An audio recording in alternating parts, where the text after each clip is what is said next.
Baka nyo yung laban namin ni Reaper sa May 24 na. Oo, no. Baba na muna yan, no. Uy. Ito ba sila ito? Ako nga. Sabahan nyo naman papal namin. Ang bato ng ano, taga-saan ba kayo? Bato ng ito. Ay, ba yung pinagdala dito kay Patino?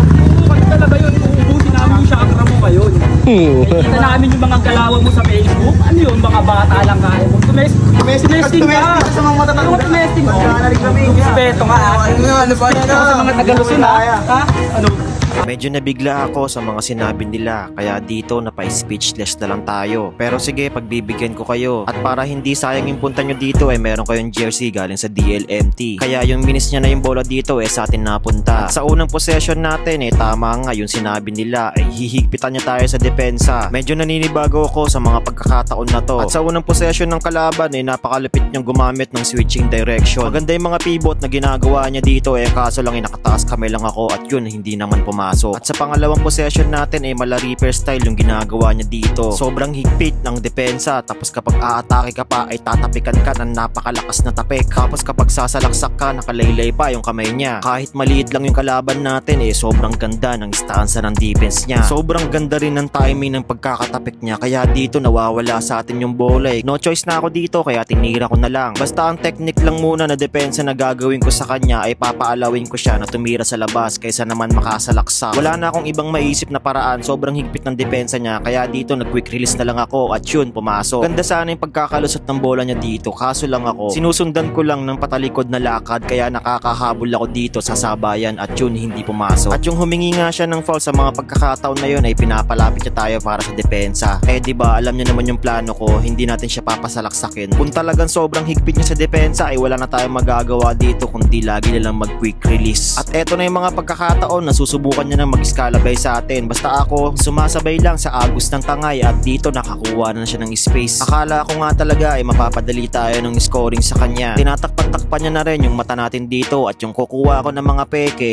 no choice na, nag-fade away shots na lang. Ganda sana ng pagkakabuelo niya, ng pagkakasalaksak niya dito at ginamitan niya pa tayo ng peke. Ang ganda rin ng footwork, hindi lang pumasok talaga. Sobra na talaga yung frustration na nangyayari sa akin dito. Paano ba naman hindi talaga ako maka-score sa kanya ng mabilisan? Matigas din yung pangangatawan niya kapag bumabalda, kaya dito na out balance tayo. Binasican niya lang tayo sa mga pagkakataon na to, gumamit siya ng switching sabay bigla ang layup. Dito pa lang sa isa na nakalaban natin sobrang hirap na talaga maka-score at meron pa nakaabang na isa na makakalaban natin mamaya. Kaya yung gumamit ako ng sulyap tingin technique ay pinilit ko talaga maka-score dito sabay bigla ang fade away shots na lang talaga. Mag-i-escalabay mode na siya dito at wala na akong magagawa kundi gamitin na yung katawan natin. Napapamove niya talaga tayo sa kinalalagyan natin, as in nakakakuha talaga siya ng space, tas ang galing pang mag-switching. Sabay dito nagawang pa niya ng paraan. Dalawang score na lang ang kailangan ko at dito sobrang hipit niya pa rin, tapik pa rin ang tapik. Grabe talaga. Basta ayaw ko talaga siyang pasalaksakin, kaya dito sell the body lang muna yung ginagawa ko. Taas kamay na lang din at nagulat ako, tinirahan niya tayo dito. Grabe, swak na swak. Sa totoo lang guys, ayaw ko talaga ng mga escalabay na mga galawan. Ewan ko, pero hindi ko talaga tipo yung mga gantong galawan. Mas gusto ko kasi yung more on isolation play. Nagawa ko lang talaga to dahil sobrang dikit ng depensa niya at gumamit ako ng fadeaway shots. Dito niya na lahat pinakita yung mga moves na ginagawa natin at nangaasar talaga siya dito. Nag-illusionary hand, nag-moonwalk, nag-finger heart. Pinapalapit niya pa talaga tayo pero ayoko talaga lumapit dahil masasalaksakan tayo na ito Sige lang, gawin mo lang lahat ng gusto mong gawin, basta ako dito lang. Mala Justin Show nga yung ginagawa niya dito talagang humihiga pa talaga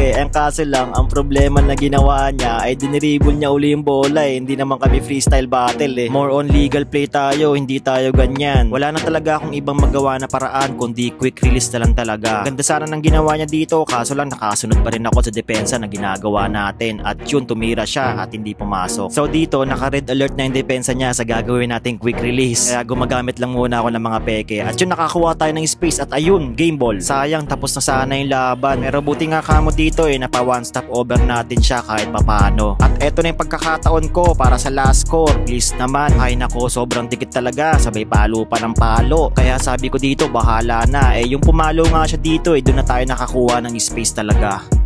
Shoutout kay Marlon Husay. Munda ka na Reaper sa 24 Sabado.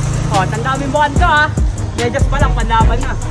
isang pagsubok pa yung kakalabanin natin dito at minis niya na yung bola. At sa unang possession nga natin ganun din yung depensa na ginagawa niya. At dito, pinatay ko lang muna yung butike na nakadikit. Ganun na ganun din yung depensa niya ano nga bang gagawin natin dito? Wala naman tayong ibang magagawa. Pagod na rin ako dito kaya pinilit ko lang sa mga pagkakataon na to. Pero hindi ko pa rin naman pinapabayaan yung depensa natin sa kanya. At yung sasalaksak nga siya dito nakapwesto pa siya ng maayos. Grabe din talaga, tapik rin ng tapik. Kaya dito napapatras na lang wala sa oras Tigas din ng katawan, sabay dito gumamit na lang ako ng 45 calibre na shotgun. Sabay biglang diniretso ko sa right side. At buti nga kamo pinilit ko lang talaga. Binigla niya tayo dito sa left side at wala na tayong magagawa kung hindi naka-score na siya. Cutscene na lang din yung mga ibang ginawa ko dito dahil napakahaba rin ang laro namin. Nag fade away shots na lang ako dito sa hangin. Grabe, sobrang galing din ng batang ito Malag Michael Jordan yung ginawa niya dito. Tignan nyo yung ginawa niya, fade away shots talaga sa ere. Napakalupit mo, idol. Wala, higpit din talaga depensa niya. Kaya dito no choice na lang talaga ako kundi na lang talaga mag quick release at pumatay tayo dito ng butiki sa pader. May lakas pa naman ako dumepensa dito ang kaso lang talaga magaling din siya magpeke-peke ng mga galaw ng mga ginagawa niya. Sabi dito, bakit nga tinawagan ako ng foul daw tayo? Tignan nyo nga mabuti guys. Palad naman yung tinapik ko sa iyo brother no. Kanina idol tapos ngayon biglang naging brother no. De sige, okay lang, foul is foul na lang kami. Pinag-usapan na namin dito. Ang ganda ng pagkakapulak niya dito. Sobrang ganda ng stanza ng tira niya. Kaya swak na swak, grabe talaga. Pinilit ko lang talaga sa mga pagkakataon na to na maka-score talaga tayo dito sa left side. At buti nga kamo pumasok pa dito.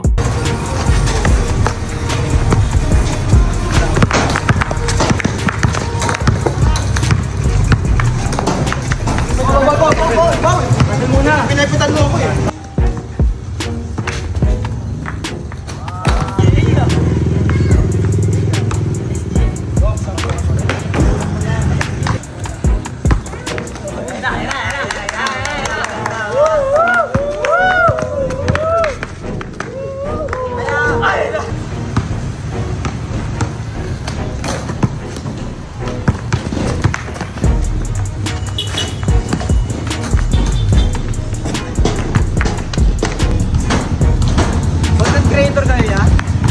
Bakit po? Bakit ka?